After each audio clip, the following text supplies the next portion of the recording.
के रेखा जिंदगी कोहटी कौन लेखा। बाबा देखी ना हाथ के रेखा जिंदगी कोहटी कौन लेखा।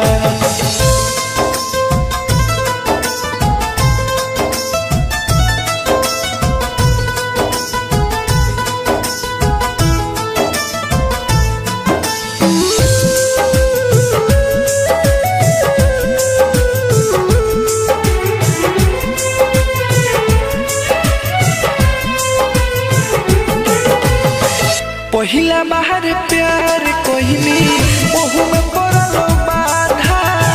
मारल चाहे उहे जेके चाहने जद से ज्यादा।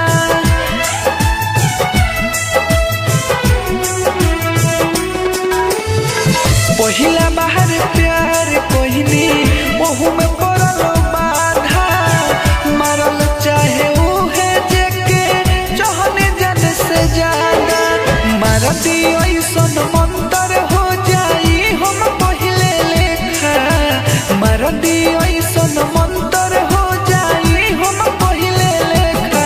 बाबा देखी ना हाथ के रेखा। बाबा देखी ना हाथ के रेखा जिंदगी कोहटी कौन लेखा। बाबा देखी ना हाथ के रेखा जिंदगी कोहटी कौन लेखा।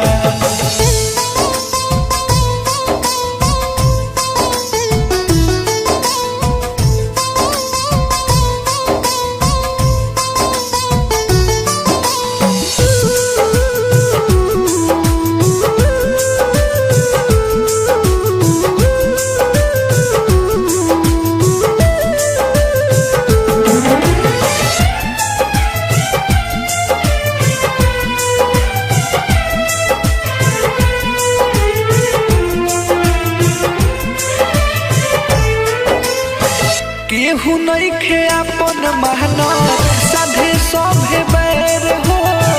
अपने ही लोगवा अब तो समझे लागैर हो।